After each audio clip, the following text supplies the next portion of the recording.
The elevator's metallic hum vibrated through my swollen feet as I shifted my weight, one hand instinctively cradling the curve of my belly. 8 months.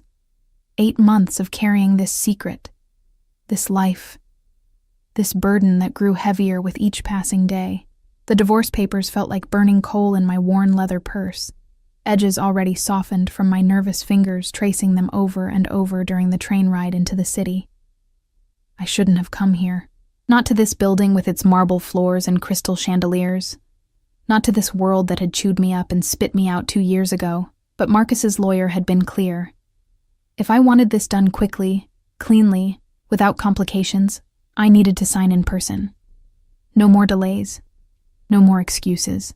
The doors slid open on the 42nd floor, revealing a reception area that smelled of leather and expensive cologne. My threadbare coat suddenly felt even more inadequate. I'd tried to look presentable, a simple black dress that stretched across my pregnant belly, my hair pulled back in a neat bun, but I knew I looked exactly like what I was. A woman who'd been surviving, not living, for far too long. "Can I help you?" The receptionist's voice was polished glass, her eyes sweeping over me with barely concealed disdain. "I have an appointment. Emma Ross, for the Castellano matter." Her perfectly manicured fingers flew across her keyboard. "Take a seat. Someone will be with you shortly." I lowered myself carefully into one of the waiting chairs, my back aching. The baby kicked, a sharp jab against my ribs that made me wince. "Shh," I whispered, rubbing the spot. "Almost done. Just a signature, and we're free." Free. The word tasted like ash. I'd thought I was free when I left Marcus, when I'd packed my single suitcase and disappeared in the middle of the night. I'd thought I was free when I'd moved 3 states away, when I'd taken the job at the diner, when I'd convinced myself that I could build a life from nothing. But freedom, I'd learned, was just another kind of prison when you were alone. The elevator chimed again. I didn't look up. Not until the entire atmosphere of the room changed. It was like a pressure drop before a storm. That electric tension that made the hair on your arms stand up. The receptionist straightened immediately, her professional mask slipping into something closer to fear. "Mr. Castellano, we weren't expecting—" "Clear the floor." The voice cut through the air like a blade. Deep, controlled, absolute. I knew that voice. It had whispered promises in the dark, had shouted orders that sent men scrambling, had gone cold and flat when I'd dared to ask too many questions about the blood on his shirts. My breath caught. No, he couldn't be here. This was supposed to be simple. Sign the papers, leave, never look back. I kept my head down, praying he wouldn't notice me among the scattered chairs and potted plants. My hand moved protectively to my belly, as if I could somehow hide 8 months of pregnancy beneath my palm. Everyone out. Now. I heard movement, the click of heels, the rustle of papers being gathered in haste, the receptionist's nervous breathing as she passed my chair. Within 30 seconds, the floor was empty, except for the security detail I could sense more than see, positioned at strategic points like chess pieces. And him. I could smell his cologne, that same intoxicating blend of cedar and smoke that used to cling to my skin after he held me. I could hear his footsteps, expensive Italian leather against marble, measured and deliberate. He was walking through the reception area, probably heading to the conference room where his empire was managed with signatures and threats. "Just don't look at me. Please, God, just walk past." The footsteps stopped. My heart hammered so hard I was certain he could hear it. The baby kicked again, harder this time, as if sensing my panic. I pressed my hand more firmly against my stomach, willing everything to be still, to be invisible. Emma. Not a question. A statement. My name in his mouth after 2 years of silence, and it still had the power to make my spine straighten. My pulse race. I forced myself to look up. Dante Castellano stood 5 feet away, and time might as well have stopped. He looked exactly the same, sharp jaw, dark hair perfectly styled, a charcoal suit that probably cost more than I'd earned in 6 months. But it was his eyes that trapped me, those dark eyes that had always seen too much, that had stripped away every defense I'd ever tried to build. Those eyes were currently traveling down my body, stopping at the unmistakable swell of my belly. I watched the color drain from his face, watched his jaw clench, a muscle ticking in his cheek, watched his hands, those dangerous, capable hands, curl into fists at his sides. The silence stretched between us like a chasm. I couldn't breathe, couldn't move, couldn't do anything but sit there as he stared at my pregnant stomach with an expression I couldn't read. Shock? Rage? Something else entirely? How long? His voice was barely above a whisper, but it carried the weight of a threat. I swallowed hard. That's not... I'm here to sign papers. That's all. How? Long. 8 months. The words tumbled out before I could stop them. But it's not. This isn't why I'm here. I just want to finalize everything and leave. He moved then, crossing the distance between us in 3 strides. Before I could react, he was crouching in front of me, his hands gripping the arms of my chair, caging me in. This close, I could see the storm building in his eyes, could feel the barely controlled fury radiating from him. 8 months, he repeated, his voice deadly soft. You've been carrying my child for 8 months, and you didn't think I deserved to know? It's not... I started, but the lie died on my lips when I saw his expression. Don't. The single word was a warning. Don't you dare try to tell me this baby isn't mine. I can count, Emma. I know exactly when you left. My throat tightened. Of course he knew. Dante knew everything. It was one of the things that had terrified me about him. The way he collected information like other people collected stamps. The way he could piece together truths from the smallest fragments. I wasn't going to say that, I whispered. I was going to say it's not your concern. Not anymore. Something dangerous flickered across his face. Not my concern? You're carrying my child, and you think it's not my concern? You never wanted children. You said... I said a lot of things. His hand moved before I could stop him, reaching out to hover just above my belly. He didn't touch, but I could feel the heat of his palm through the thin fabric of my dress. Did you really think you could hide this from me? Did you really think I wouldn't find out? I was going to tell you. After. The lie tasted bitter. I had no intention of ever telling him. I was going to sign the papers, disappear again, raise this baby alone in my tiny apartment above the diner where no one asked questions, and everyone minded their own business. After what? After you'd stolen my child? After you'd made sure I'd never know I was a father? You're a monster, Dante. The words ripped out of me, 2 years of suppressed fear and anger finally breaking through. You're a criminal. You hurt people. I never hurt you. The quiet intensity of his words stopped me cold, because it was true. In all the time we'd been together, through all the darkness I'd witnessed, all the violence that swirled around him like a permanent storm, he'd never once raised a hand to me. He'd sheltered me from the worst of his world, had kept me in a golden bubble where I could pretend that the man who kissed me goodnight wasn't the same man who'd ordered someone's death before breakfast. But that bubble had shattered the night I'd overheard him on the phone, casually discussing the elimination of a problem that turned out to be a 23-year-old kid who'd skimmed money from the wrong account. I'd realized then that it didn't matter how gentle Dante was with me. His hands were still stained with blood. You didn't have to, I said quietly. I was already dying inside, living in your world. His jaw clenched again. For a long moment, he just stared at me, and I saw something I'd never seen before in Dante Castellano's eyes, uncertainty. Then he stood abruptly, pulling out his phone. Antonio. Yes. Cancel everything. Everything. I don't care. Handle it. He ended the call and slipped the phone back into his pocket, his attention never leaving me. You're not signing anything today. What? No. Dante, I have to... The only thing you have to do right now is come with me. We need to talk. Really talk. I'm not going anywhere with you. Emma. He crouched down again, and this time when his hand moved to my belly, he made contact. His palm was warm through my dress, possessive and gentle all at once. The baby kicked against his hand, and I watched his entire expression transform. Wonder. Pure, unfiltered wonder. Please, just give me an hour. If you still want to sign those papers after we talk, I won't stop you. I should have said no. Should have stood up, walked away, protected myself and my baby from the magnetic pull of this dangerous man. But there was something in his voice, something vulnerable beneath all that controlled power. that made me hesitate. 1 hour, I heard myself say. And then I'm leaving. He stood, offering me his hand.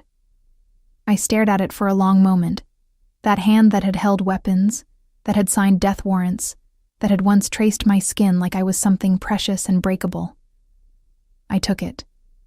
His fingers closed around mine, and I felt the tremor that ran through him. When I struggled to stand, weighted down by pregnancy and exhaustion, he slipped his other arm around my waist, supporting me with a gentleness that felt like a knife to the chest. "When did you last eat?" he asked, studying my face with an intensity that made me want to look away. "This morning. I'm fine."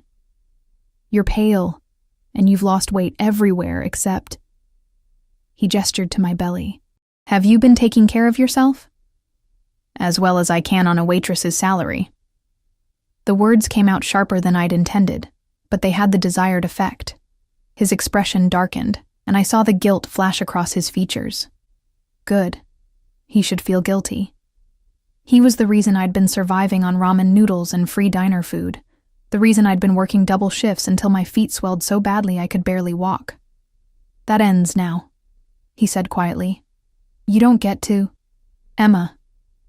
He turned to face me fully, his hand still at my waist, his other hand rising to cup my cheek. The gesture was so familiar it hurt. "I know I don't get to make demands. I know I have no right to anything after what you went through living in my world, but that's my baby, our baby, and I will not allow you to struggle. You don't control me anymore. I never controlled you. I loved you." His thumb brushed across my cheekbone. The elevator chimed. We both turned to see one of his men stepping out, eyes carefully averted from the intimate scene. "Mr. Castellano, the car is ready, and I've contacted Dr. Morrison. She's standing by at the penthouse." "Good."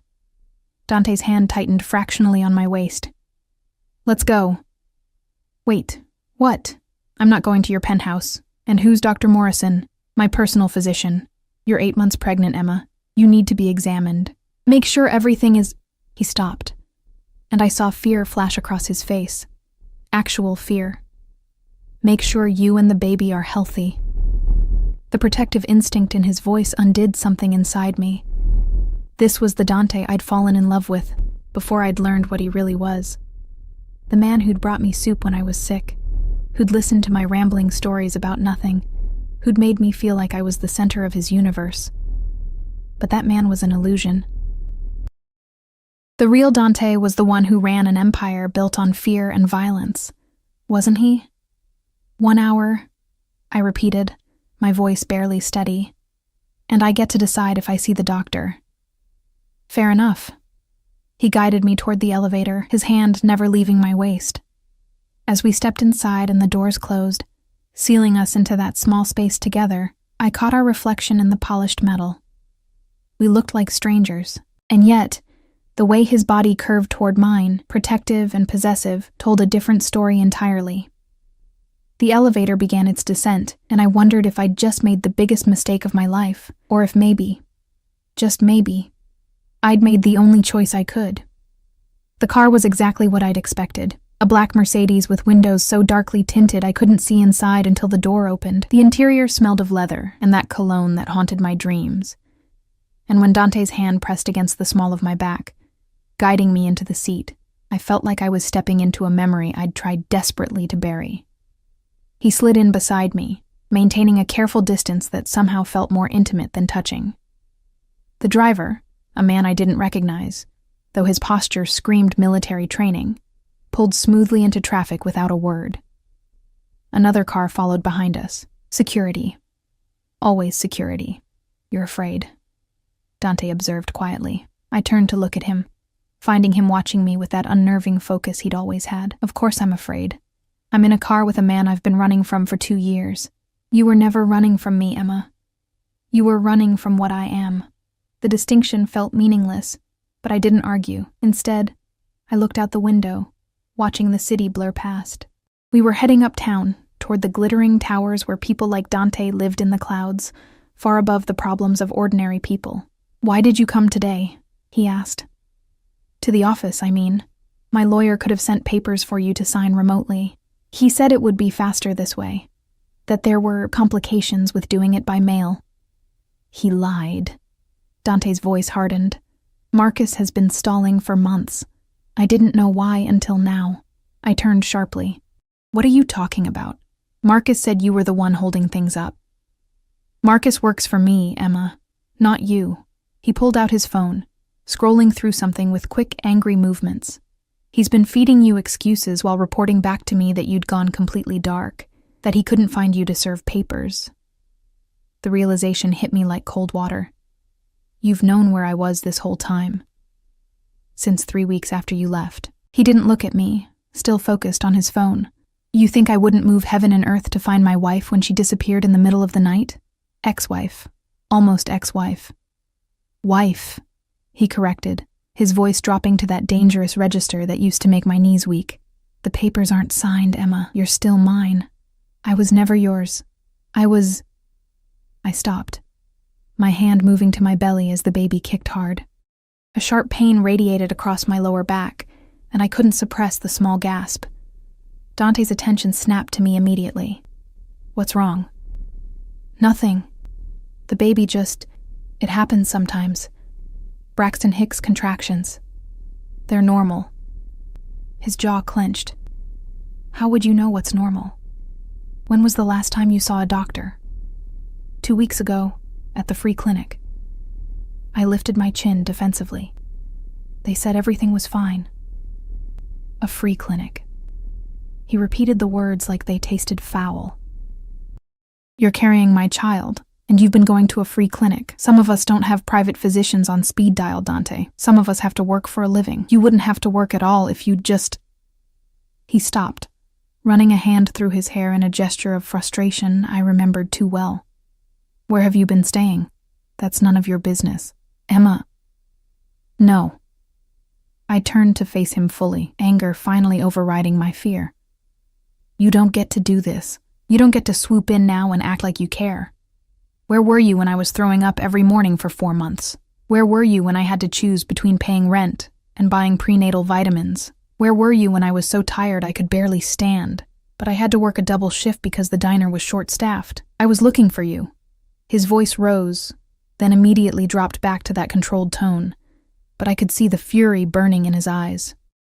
Every single day, Emma, every resource I had was dedicated to finding you, to making sure you were safe. Do you have any idea what it did to me? Not knowing where you were? Not knowing if you were hurt or sick or... He stopped, his hand clenching into a fist on his thigh. I thought you might be dead. There were nights I was certain you were dead. The raw pain in his voice caught me off guard. I'd never considered what my disappearance might have done to him. In my mind, Dante was invincible, untouchable. The idea that he'd suffered seemed impossible. Then why didn't you just finalize the divorce? I asked quietly. If you knew where I was, you could have forced it through, because I'm not ready to let you go. The admission hung in the air between us. Outside, the city continued its endless rhythm, but inside the car, time seemed to stop. I stared at him, at the man I'd once loved with a desperation that terrified me, and I saw something in his expression that made my chest tighten, longing, regret, and beneath it all, that same possessive hunger that had both thrilled and frightened me. Dante, we're here. The car had pulled up to a building I recognized, one of the most exclusive addresses in the city. The doorman was already opening my door, and Dante was out and around to my side before I could protest, offering his hand again. I didn't take it this time. I managed to extract myself from the car on my own, though the movement was awkward and ungainly. My independence lasted exactly 3 steps before another contraction hit, this one stronger than the last. I must have made a sound, because suddenly Dante's arm was around me, supporting my weight. That's twice in 5 minutes. I'm fine. It's just... You're not fine. He was already guiding me toward the entrance, his body curved protectively around mine. And you're seeing the doctor. No arguments. The lobby was all marble and gold, the kind of ostentatious wealth that had once intimidated me. Now I just felt tired of running, tired of pretending I could do this alone, tired of carrying the weight of my choices. The elevator ride to the penthouse was silent. Dante kept his arm around me, his other hand resting lightly on my belly, and I was too exhausted to push him away. When the baby kicked against his palm, I felt him tense. "Does it hurt?" he asked softly. "When the baby moves?" "Sometimes. Mostly it's just strange. Like there's a person inside me, living their own life. There is a person inside you." His voice was filled with wonder. "Our person." The elevator doors opened directly into the penthouse, a security feature I remembered from before. Nothing had changed. The same modern furniture, the same floor-to-ceiling windows overlooking the city, the same grand piano in the corner that Dante had never learned to play. But there was something different. On the coffee table sat a stack of books, pregnancy guides, parenting manuals, books about child development. All of them looked well read, pages marked with sticky notes. I stared at them, my throat tightening. "Dante, I told you. I've been preparing." He guided me to the couch, helping me sit before crouching in front of me again. This seemed to be his preferred position now, on his knees, looking up at me. "From the moment I found out you were alive, I've been getting ready. Just in case." "In case of what?" "In case you came back." His hands rested on my knees, warm and steady. "In case I got a second chance." Before I could respond, the elevator chimed again. A woman in her 50s stepped out, carrying a medical bag. She had kind eyes and a professional demeanor that immediately put me at ease. "Dr. Morrison," Dante said, standing. "Thank you for coming on such short notice." "Of course." She smiled at me. "You must be Emma. I'm Claire Morrison. I specialize in high-risk pregnancies, though I'm sure there's nothing to worry about. Dante has told me a lot about you." I shot him a look. He had the grace to look slightly embarrassed. "Let's get you examined, shall we?" Dr. Morrison set down her bag. "Is there somewhere we can have some privacy?" "The bedroom." Dante gestured toward the hallway. "I'll show you." "I know where it is," I said quietly. Because of course I did. I'd slept in that bedroom for 6 months, had memorized every inch of that space. The thought of going back there made my chest ache.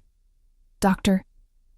Morrison helped me up, and I walked slowly down the hallway, feeling Dante's eyes on my back with every step. The bedroom was exactly as I remembered. King-sized bed with charcoal sheets, minimalist furniture. That same painting on the wall that I'd always thought looked like a storm over an ocean. "Lie down, dear," Dr. Morrison said gently. "Let's see how you and baby are doing." The examination was thorough but gentle. She checked my blood pressure, listened to the baby's heartbeat, measured my belly. Through it all, she asked questions. When was my due date? Had I been experiencing any unusual symptoms? Was I feeling the baby move regularly? "Everything looks good," she finally announced, helping me sit up. "Baby's heartbeat is strong, position is good. But Emma, you're measuring a bit small. Have you been eating enough?" I felt my cheeks heat. "I eat. It's just, finances have been tight." Her expression softened with understanding, not judgment. "I'm going to write down some recommendations for you. High-protein foods, prenatal vitamins, the good ones, not the cheap ones from the drugstore. And you need to be taking it easy. Working on your feet all day isn't good for you or the baby, especially this late in the pregnancy." "I don't have a choice. I have to work." "Actually," Dante's voice came from the doorway, "you don't." I turned to find him leaning against the frame, arms crossed. How long had he been standing there? "I told you to wait in the living room," Dr. Morrison said mildly. "It's my penthouse, and my child." He pushed off the frame, walking into the room. "What did you find?" Dr. Morrison looked at me for permission. I nodded, too tired to fight. "Mother and baby are healthy, but Emma's under too much stress. She needs rest, proper nutrition, and someone to make sure she's not overdoing it." She packed up her equipment. "I'd like to see you weekly from now on, Emma, just to monitor things as we get closer to your due date." "I can't afford—" "It's handled," Dante interrupted. "Send the bills to me, Claire." "Of course." Dr. Morrison smiled at me again. "I'll let myself out. Emma, take care of yourself, and call me immediately if you have any concerns, anytime, day or night." She handed me her card. After she left, silence filled the room. Dante stood by the window, backlit by the afternoon sun, and I could see the tension in his shoulders. "You're not going back to that diner," he said finally. "You can't tell me what to do." "I'm not telling you. I'm asking." He turned to face me. "Please, Emma. Stay here. Let me take care of you. Let me—" His voice cracked slightly. "Let me be there for our child. Even if you can't forgive me. Even if you still want the divorce after the baby is born. Just let me do this." I wanted to say no. Wanted to maintain my independence, my hard-won freedom from his world. But I was so tired. Tired of struggling. Tired of being afraid. Tired of pretending I had everything under control when I was barely holding on. "Just until the baby is born," I heard myself say. "And we need rules. Anything. Separate bedrooms. You don't make decisions about the baby without consulting me. And if I want to leave, you let me go. No tricks, no tracking, no, I'll let you go if that's what you really want." He moved closer, stopping just out of reach. "But I'm going to fight like hell to convince you to stay." The intensity in his eyes made my breath catch. This was dangerous. Being here, in his space, letting him back into my life even temporarily. It was like standing at the edge of a cliff, but what choice did I have? The baby kicked again, as if casting a vote, and I pressed my hand to the spot. "Okay," I whispered. But just until... The rest of my sentence was cut off by a sharp, searing pain that ripped across my abdomen, not a Braxton Hicks contraction. Something else. Something wrong. I gasped, doubling over, and Dante was there instantly, his hands on me, his voice sharp with panic. "Emma? Emma, what's wrong?" Something's... The pain intensified, and I felt wetness between my legs. When I looked down, my dress was stained with blood. "No," I whispered. "No, no, no." Dante was already on his phone, already barking orders. "Claire, get back here now. Call an ambulance. Move." His arm wrapped around me as I started to slide off the bed, and the last thing I saw before the world went gray was the terror in his eyes. Absolute, consuming terror. "Stay with me," he commanded, his voice the only anchor in the darkness. "Emma, stay with me. Please, don't leave me again. Please," but the darkness was already pulling me under. I woke to the steady beep of monitors and the antiseptic smell of a hospital. The ceiling was white, unfamiliar, and for a moment I couldn't remember where I was, or why every muscle in my body ached. Then it all came rushing back. The penthouse, the blood, Dante's terrified face. My hand flew to my belly. "The baby's fine." I turned my head to find Dante sitting in a chair beside the bed, looking like he hadn't slept in days. His suit jacket was gone, his shirt wrinkled and partially unbuttoned, his hair disheveled from running his hands through it. But it was his eyes that stopped me, red-rimmed and haunted. "You're sure?" My voice came out raspy. "I'm sure." He leaned forward, elbows on his knees. "Placental abruption. Partial, not complete. Dr. Morrison caught it in time. They've stabilized you both, but you're on strict bed rest for the remainder of the pregnancy." Relief flooded through me so intensely I felt tears prick my eyes. "How long was I out?" 14 hours. His voice was rough. Longest 14 hours of my life. I looked around the room properly now. This wasn't a regular hospital room. It was too large, too quiet, too private. "Where are we?" "Mount Sinai, private wing." He straightened slightly. "You've been assigned a team of specialists, the best in the city. They'll be monitoring you around the clock until delivery." "I can't afford... Emma." He cut me off gently but firmly. "Stop. Just stop. Money is the least of our concerns right now." I wanted to argue, but exhaustion pulled at me. The monitors beeped steadily, a rhythm that matched the strong heartbeat I could hear through speakers. The baby's heartbeat, I realized. They were letting me listen to it. "You stayed," I said quietly. "Where else would I be?" He ran a hand over his face. "I almost lost you both. Do you really think I'd leave? You have businesses to run, an empire to manage." "Fuck the empire." The words were harsh, vehement. "None of it matters if you're not." He stopped, jaw clenching. "Antonio is handling things.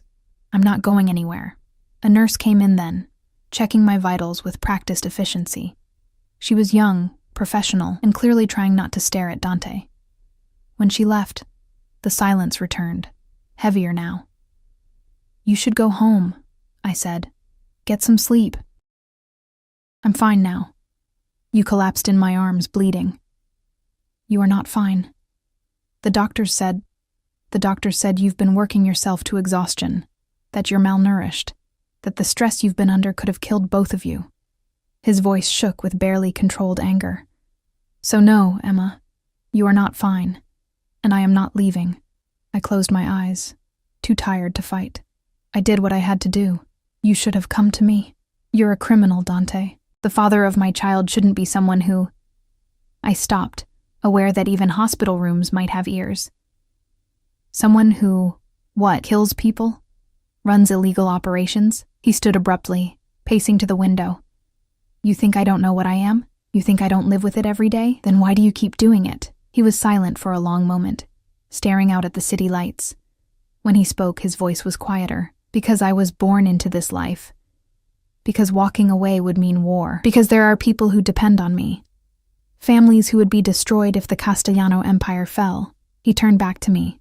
"But none of that matters now. What matters is keeping you and our baby safe." "Safe from what?" "From you." The words hung between us like a blade. I saw him flinch, saw the pain flash across his face. "If that's what it takes," he said finally. "If you need me to walk away after the baby is born, if you need me to be nothing more than a name on a birth certificate and a monthly check, I'll do it. But right now, you need me. Whether you want to admit it or not." He was right, and I hated it. I hated that I was lying in this hospital bed, dependent on him. Hated that my body had betrayed me, that I couldn't even keep myself and my baby safe on my own. I wanted to do it alone, I whispered. I wanted to prove I could. "Why?" He moved back to the chair, sitting down heavily. "Why was it so important to struggle when you didn't have to? Because accepting help from you meant accepting what you are, meant being complicit in—" I stopped, shaking my head. "I left because I couldn't live with myself, knowing where the money came from, knowing that every nice thing I had was paid for with someone else's suffering. Is that what you think?" His voice was sharp. "That I'm some monster who hurts innocent people for profit? Aren't you?" He leaned back in the chair, studying me with those dark eyes that saw too much. "My family has been in this business for 4 generations. We control the ports, the unions, certain business interests that exist in the gray areas of the law. Yes, I've hurt people.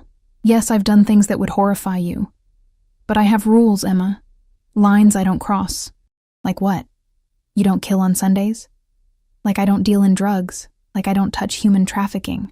Like I don't hurt women or children, ever?" His voice was hard. "The men I've eliminated, and yes, I'll use that word since you seem to want honesty, were men who broke those rules, men who preyed on the vulnerable, men who would have done far worse if left unchecked. That doesn't make it right." "No," he agreed quietly. "It doesn't. But it makes it necessary. The world I operate in doesn't run on laws and morality, Emma. It runs on power and fear. And if I'm not the one holding that power, someone worse will take my place." I wanted to argue, to tell him that was just justification. But I was too tired, and some part of me, the part that had loved him, understood what he was saying. "I'm not asking you to forgive what I do," he continued. "I'm not even asking you to understand it. But I am asking you to let me take care of you and our child. Can you do that? Just for now?" Before I could answer, the door opened and Dr. Morrison walked in, followed by another doctor I didn't recognize. "Emma, you're awake. Good." She smiled, but her expression was serious. "We need to discuss your care going forward." The next hour was a blur of medical terminology and treatment plans. The partial placental abruption meant the baby wasn't getting optimal nutrition. I'd need to be monitored constantly. Any sign of complications, and they'd have to deliver early. Bed rest was non-negotiable. I couldn't even get up to use the bathroom without assistance. "We'd normally keep you here," Dr. Morrison said, "but given the circumstances, Mr. Castellano has arranged for a full medical setup at his residence. You'll have round-the-clock nursing care, and I'll be checking on you daily." "I didn't agree to that," I said, looking at Dante. You need rest and safety, he replied calmly. The penthouse has both, and before you argue about independence, remember what the doctor said. You can't be alone. Not for a single moment. He was right, damn him. I couldn't go back to my tiny apartment above the diner. Couldn't take care of myself, let alone work. This is temporary, I said firmly. Just until the baby is born, whatever you need.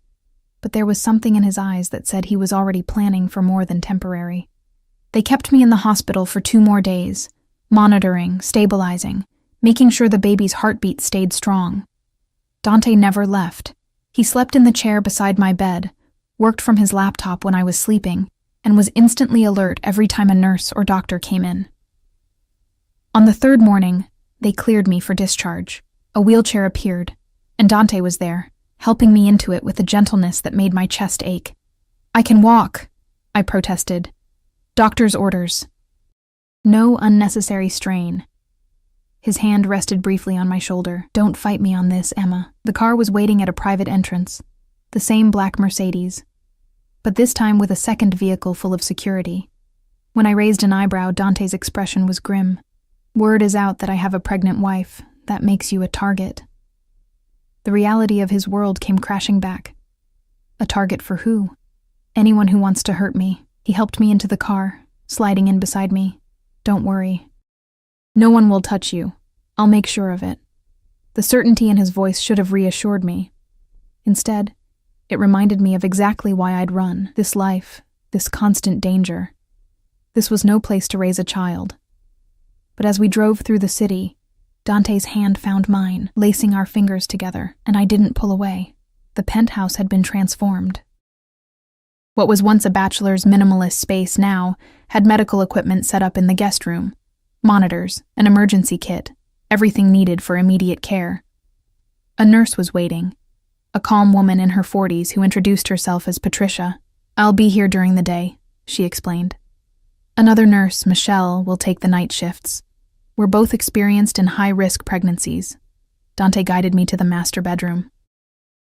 The bed had been fitted with special pillows for pregnancy, and there was a small refrigerator stocked with healthy snacks within arm's reach. You thought of everything, I said quietly.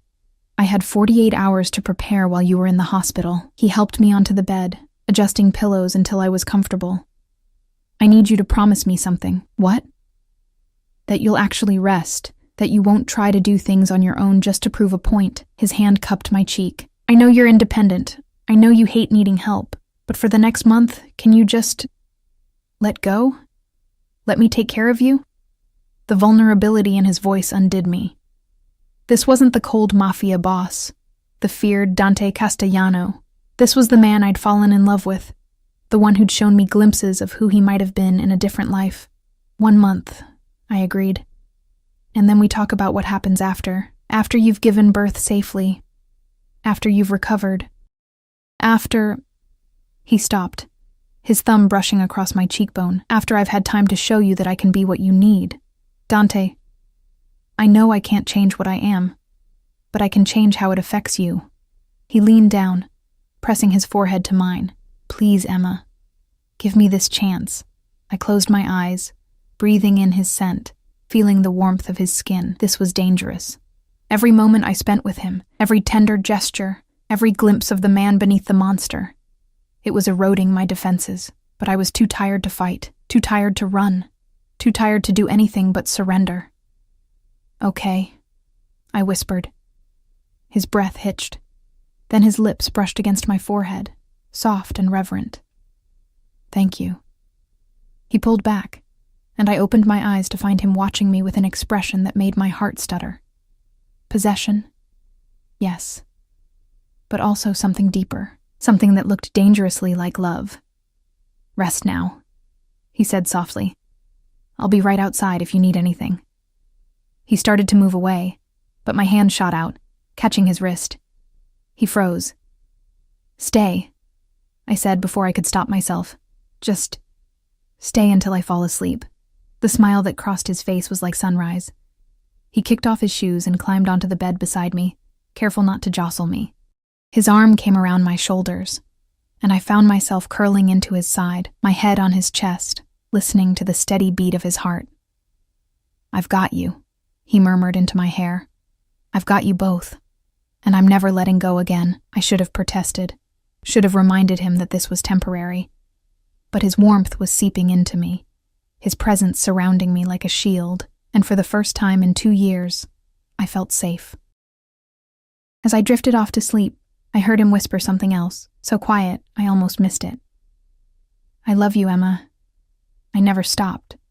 And despite everything, despite all the reasons I shouldn't, my heart whispered back, "I know." The days blurred into a strange new routine. I woke each morning to find Dante already awake, sitting in the armchair by the window, watching me with those dark eyes. Patricia would come in with breakfast. Always something nutritious, always more food than I could finish. Then there were the checkups, the monitoring, the endless waiting. But it was the nights that undid me. Dante had kept his promise about separate bedrooms, sleeping in the guest room despite my presence in what had once been our shared bed. But every night, around 10, he'd appear in the doorway, asking the same question. "Can I stay until you fall asleep?" And every night, I said yes. It became our ritual. He'd lie beside me, fully clothed, careful not to touch me unless I reached for him first. We'd talk in the darkness, about everything and nothing. He told me about the business deals he was managing remotely, careful to keep the details vague. I told him about the diner, about the regulars who came in every morning, about the life I'd built in my exile. We didn't talk about the future. We existed in this suspended moment, where the only thing that mattered was the baby growing inside me and the fragile truce between us. 2 weeks passed. The baby grew stronger, more active. Sometimes, when a particularly hard kick woke me in the middle of the night, I'd find Dante already awake, his hand hovering over my belly, asking silent permission. I'd take his hand and place it where the movement was strongest, watching his face transform with wonder. "She's strong," he'd whisper. "She? Or he? I just have a feeling." His thumb would trace gentle circles over my stomach. Strong and stubborn, like her mother. It was during one of these quiet moments, 3 weeks into my bed rest, that everything changed. I woke to raised voices outside the bedroom. Dante's voice sharp with authority, and another man's, one I didn't recognize. I sat up carefully, straining to hear. Don't care what Salvatore says, the answer is no. He's not asking, Dante. He's demanding. You know what that means. It means he's forgotten who runs this family. Dante's voice dropped to that dangerous register. Tell him if he has a problem with how I'm conducting business, he can come to me directly. But he stays away from her. That's non-negotiable. Silence. Then, he knows about the baby, about Emma. He's saying it makes you weak, that you're distracted. Get out.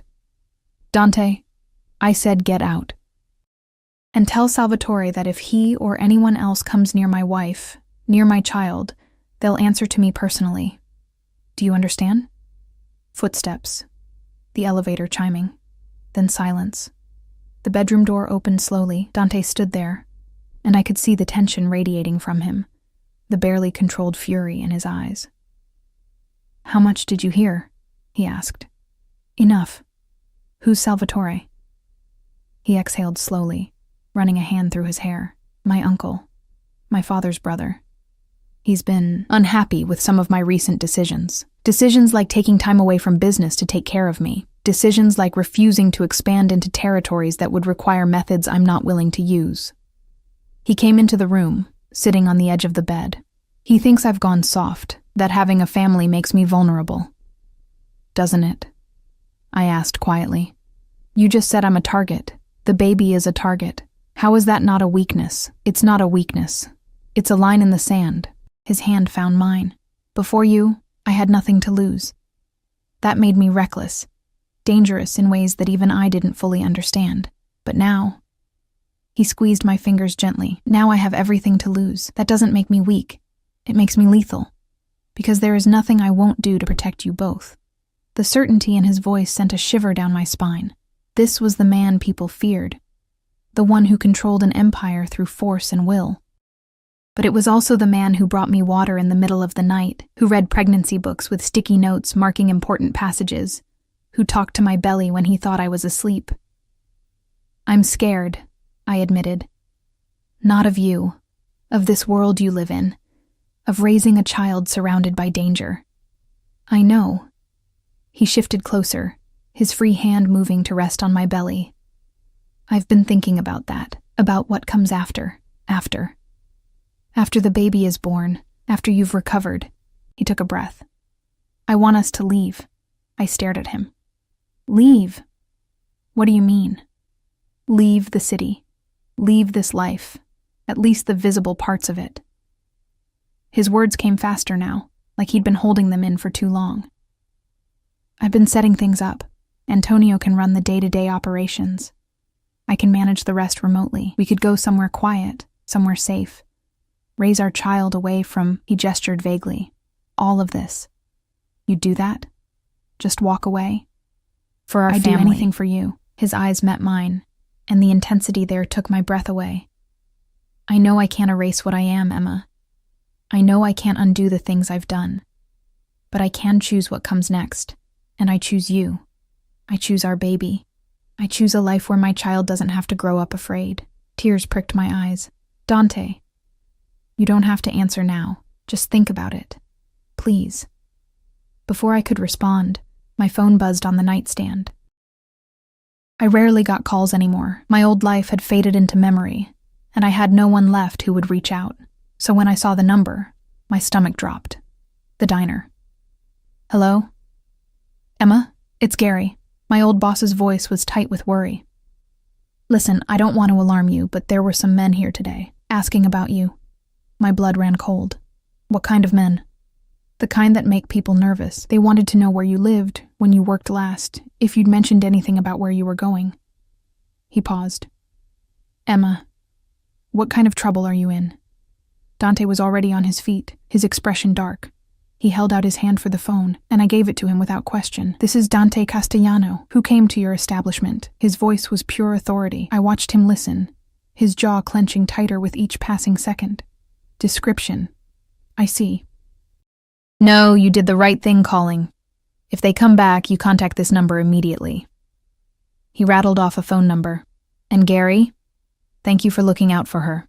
He ended the call, immediately dialing another number. Antonio. We have a problem. Someone's sniffing around Emma's old workplace. I don't know yet. Get me eyes on the diner and run down everyone who's been asking questions about my wife in the past month. He paused. No, not Salvatore's style. This is something else. He hung up and turned back to me, and I saw something in his face that terrified me. Not anger. Fear. What's happening? I asked. I don't know yet, but we're going to find out. He pulled out another phone. I'd learned he kept several, and made a series of rapid calls, each one short and clipped. Within minutes, he'd mobilized what sounded like an entire security apparatus. When he finally sat back down, his hand immediately went to my belly, as if reassuring himself we were still there, still safe. I need you to tell me everything, he said quietly. Everyone you talked to after you left, every place you stayed, every person who might have known you were pregnant. Why? What does it matter? Because someone is looking for you. Someone who isn't me, who isn't my organization.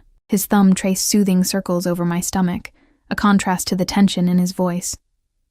And I need to know who and why before they get any closer. The baby kicked hard, as if responding to the stress. I took a shaky breath and started talking. I told him about the bus station where I'd bought a ticket with cash, the motel where I'd stayed for 2 weeks, working under the table at a laundromat, the diner where I'd finally landed a steady job, the free clinic where I'd confirmed the pregnancy. Did you use your real name anywhere? He asked. Only at the clinic. They needed ID for the medical records. His expression darkened. The clinic. What was it called? Women's Health Services, on Maple Street.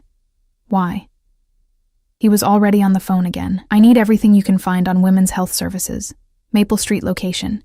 Patient records, staff, security footage, everything from the past 8 months. I don't care if it's legal. Get it done. He hung up and looked at me. Free clinics sometimes sell patient information, especially pregnancy records. Why would anyone want... I stopped, understanding dawning. The baby, he confirmed grimly. An heir to the Castellano fortune, leverage against me, a target for anyone who wants to hurt me or force my hand. The room suddenly felt too small, the air too thin. Oh God. Dante, what if... No. He cupped my face in his hands, forcing me to look at him. No one is touching you. No one is touching our baby. Do you understand me? I will burn down this entire city before I let anything happen to either of you. The ferocity in his voice should have scared me. Instead, it anchored me. Because I knew he meant every word. We should have left already, I whispered. We will. As soon as you're cleared for travel, his forehead pressed against mine. 2 more weeks. Dr. Morrison said 2 more weeks of monitoring and then we can go. I already have a place arranged, remote, secure, somewhere no one will find us. What about your uncle? What about... I don't care. The words were fierce, absolute. Let them fight over the scraps of the empire. Let them tear each other apart if that's what they want. All that matters is you and our baby. A knock on the door interrupted us. Antonio stepped in, his face grim. We have a problem. The men asking around at the diner, we have an ID. They're Russian, Volkov's crew. Dante went very still. Dmitry Volkov? The same. Word is he's looking to expand his territory. Thinks taking your family would give him leverage in negotiations. The temperature in the room seemed to drop 10 degrees. Dante stood slowly, and I saw the transformation happen in real time. The gentle man who'd been holding me became someone else. Someone cold, lethal, terrifying, double the security, no one in or out without clearance, and get me a meeting with Volkov.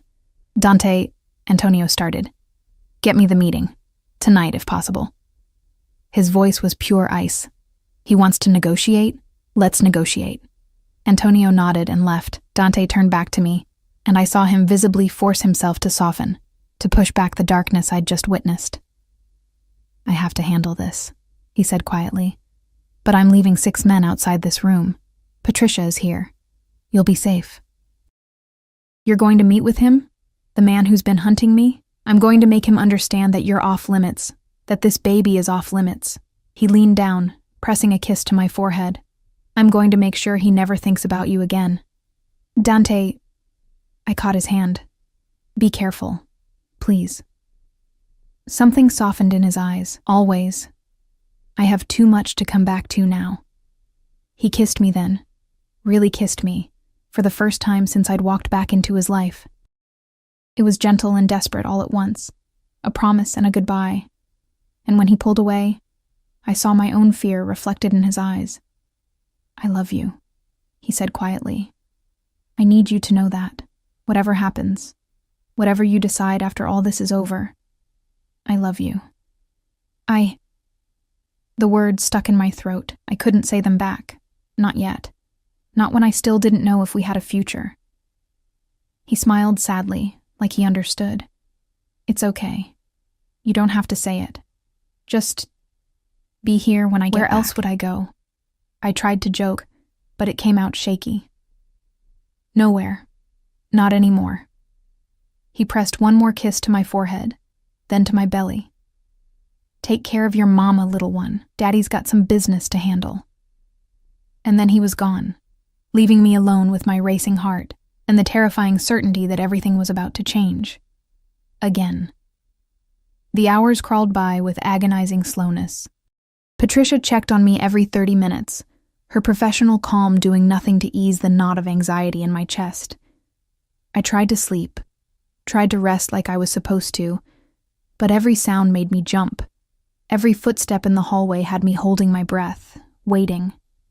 It was past midnight when I finally heard the elevator. I sat up as carefully as I could, my heart hammering. The penthouse door opened, and I heard low voices, Dante and Antonio, discussing something I couldn't make out. Then Dante appeared in the doorway. He looked exhausted, his tie loosened, his jacket gone. But he was whole, unharmed. The relief that flooded through me was so intense I felt dizzy. Hey, he said softly. coming to sit on the edge of the bed. You should be sleeping. You think I could sleep not knowing if you were... I stopped, shaking my head. What happened? It's handled. His hand found mine, squeezing gently. Volkov won't be a problem anymore. What does that mean? Dante, did you... I made him an offer he couldn't refuse. A ghost of a smile crossed his face. Turns out he wasn't actually interested in you or the baby. He was interested in the ports. Someone had told him that I was distracted, vulnerable, that now would be the perfect time to make a move. Someone? You mean your uncle? Salvatore. The name came out like a curse. He's been playing both sides, trying to force me out by making me look weak. The pregnancy was supposed to be proof that I'd lost my edge. So, what did you do? I gave Volkov the ports. He said it calmly, like he was discussing the weather. Not all of them. Just enough to keep him happy and to make it clear that I'm not interested in territorial disputes anymore. In exchange, he pulls back completely. No interest in my family, no moves against my remaining operations. I stared at him. You just gave away part of your empire? I gave away a piece of something I don't want anymore. His other hand moved to my belly, spreading protectively over our baby. What I want is this. You. Our child. A life that doesn't involve looking over my shoulder every second, wondering who's going to make a move next. And your uncle? His expression hardened. Salvatore made his choice. He sided with an outsider against family. There are consequences for that. The cold finality in his voice told me everything I needed to know. I should have been horrified. Part of me was. But another part, the part that had felt our baby's kicks, that had nearly lost everything in that hospital, understood. In Dante's world, betrayal wasn't forgiven. It was eliminated. It's done, he said quietly, reading my expression. All of it. Volkov has his territory. Salvatore is no longer a factor. And Antonio is taking over the remaining operations. I'm out, Emma. Really out. Just like that? Just like that. He leaned in, pressing his forehead to mine. I told you I'd do anything for you. For our family. I meant it. The baby chose that moment to kick. Hard enough that Dante felt it against his palm. He laughed. Actually laughed. The sound full of wonder and joy. Strong, he murmured. Definitely takes after you. We don't know if it's a girl. I know. He shifted, lying down beside me and pulling me carefully into his arms. I can feel it. She's going to be fierce and stubborn and beautiful, just like her mother. I nestled against his chest, listening to his heartbeat steady and strong. What if it's a boy? Then he'll be fierce and stubborn and handsome. His hand traced lazy patterns on my back. Either way, they'll be ours. And they'll be safe. That's all that matters. We lay there in the darkness, and for the first time since I'd walked into that office building 3 weeks ago, I let myself believe it might actually be true, that we might actually have a chance. Emma? Do you remember the first time we met? I smiled against his chest.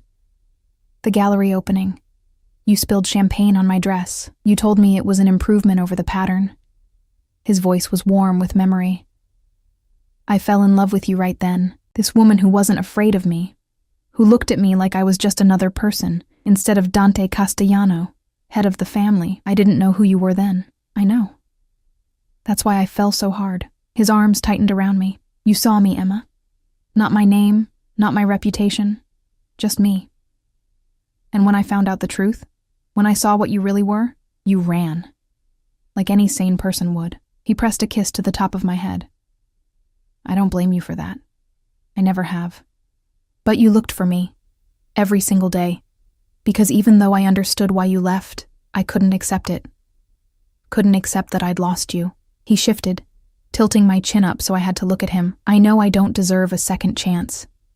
I know everything I am should make you run again, but I'm asking anyway. Stay with me, Emma. Not just until the baby is born. Not just for appearances. Stay with me because you want to. Because you believe we can make this work. I looked into his eyes, those dark eyes that had haunted my dreams for 2 years, and I saw everything laid bare. Love, hope, fear. This man who controlled an empire with an iron fist was terrified that I'd say no. I'm scared, I whispered. I know. What if it's not enough? What if the love isn't enough to make up for everything else? Then we'll figure it out together. His thumb brushed across my cheekbone. I'm not asking for perfect, Emma. I'm just asking for a chance. The baby kicked again, as if casting another vote. I pressed my hand over Dante's, feeling our child move beneath our palms. This little life we'd created. This unexpected miracle. Okay, I heard myself say. Okay, we'll try. The smile that broke across his face was like sunlight. He kissed me then, deep and thorough and full of promise, and I kissed him back, pouring 2 years of longing and fear and love into it. When we finally broke apart, we were both breathing hard. I love you, he said again. God, Emma, I love you so much. I love you too. The words came easier this time. I never stopped. Even when I wanted to, I couldn't. He held me close, and we lay there together, talking and planning and dreaming. He told me about the house he'd arranged, a sprawling property in Montana, far from the city, with mountains and forests and space to breathe. He talked about teaching our child to ride horses, about quiet mornings and peaceful nights, about building a life that was ours. And slowly, I let myself believe it. The next 2 weeks passed in a blur of preparation. Dr. Morrison cleared me for travel. Though she insisted on coming with us for the first month after delivery, Dante arranged everything: the house, the staff, the security that would be invisible but present. Antonio flew out to Montana personally to supervise the setup. And through it all, Dante never left my side. I woke one morning to find him packing, carefully folding baby clothes we'd ordered online into a small suitcase. He'd developed a slight obsession with preparing, reading every book he could find, asking Dr. Morrison endless questions. We're really doing this, I said from the bed. He looked up, smiling. We're really doing this. No regrets? Not a single one. He came to sit beside me, his hand automatically going to my belly. You're my family now. You and this little one. Nothing else matters. The baby kicked in response, and we both laughed. 3 days before we were scheduled to leave, I went into labor. It started with a twinge during breakfast, so mild I almost ignored it. But Dante noticed immediately. He'd become hyper-aware of every expression, every movement. Emma? I'm fine. Just a cramp. 20 minutes later, another one.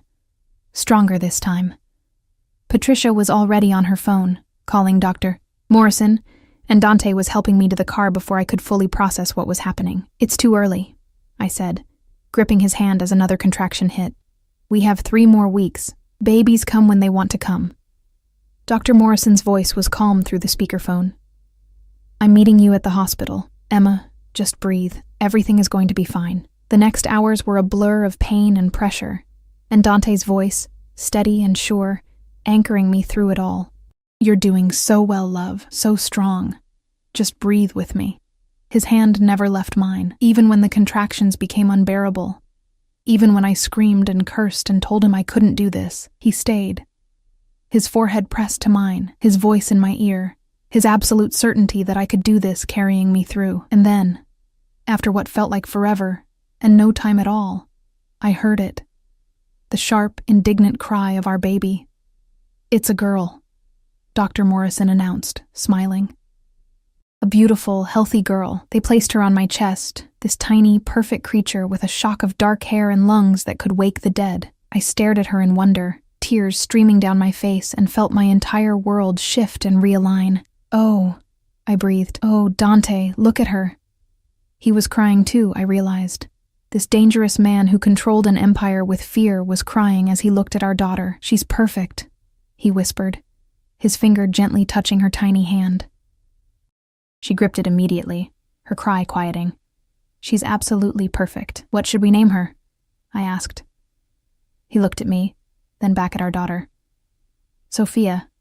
It means wisdom.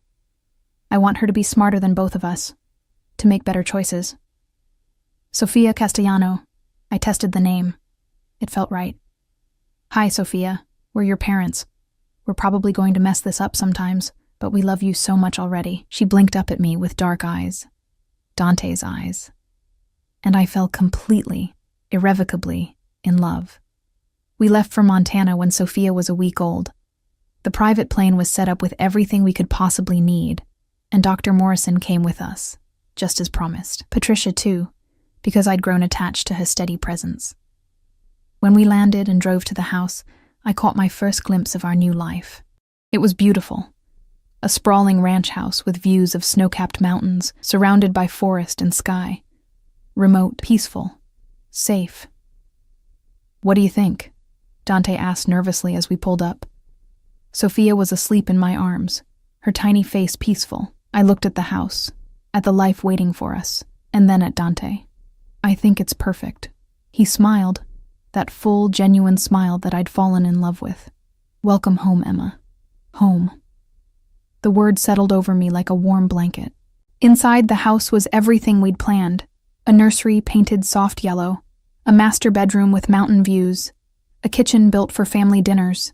It was so far from the penthouse, from that world of marble and danger. That night, after Sophia had been fed and changed, and was sleeping in her bassinet beside our bed, Dante and I stood at the window, looking out at the stars. "Do you miss it?" I asked quietly. "The power, the control, all of it?" "No." He wrapped his arms around me from behind, careful of my still healing body. "I don't miss any of it. This, you, Sophia, this life, this is everything I never knew I needed." I leaned back against him, letting myself relax completely for the first time in 2 years. "I love you, Dante. I love you too." He pressed a kiss to my temple. "Thank you." "For what?" "For coming back. For giving me another chance. For our daughter." His arms tightened slightly. "For believing that people can change." I turned in his arms, looking up at him. "You didn't change who you are. You just chose what matters more, and what matters is this family." He cupped my face gently. "You're my redemption, Emma. You and Sophia. Everything good in my life starts with you." I kissed him then, soft and sweet and full of promise. When we broke apart, we checked on Sophia together, this tiny miracle sleeping peacefully, unaware that her existence had changed everything. Dante's hand found mine as we stood over her bassinet. "We're going to give her everything," he whispered. "Love, safety, a choice about who she wants to be. She'll never have to live in shadows." "No," I agreed. "She'll live in the light." And as I stood there, with the man I loved, and the daughter we'd created, looking out at the mountains bathed in moonlight, I finally understood what freedom really meant. It wasn't running away. It wasn't being alone.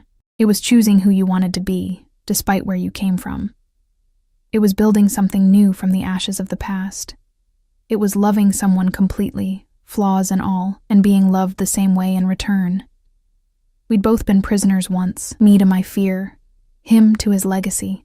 But here, in this house under these stars, with our daughter breathing softly between us, we were finally free. "Come to bed," Dante said softly, his hand warm in mine, and I did.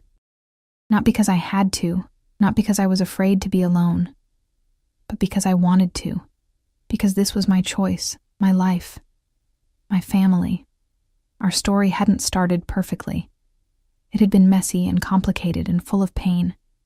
But as I settled into Dante's arms, with Sophia's bassinet within reach and the Montana night quiet around us, I knew that the ending, our ending, was going to be exactly what we needed. Not perfect, not easy, but ours. And that was enough. More than enough.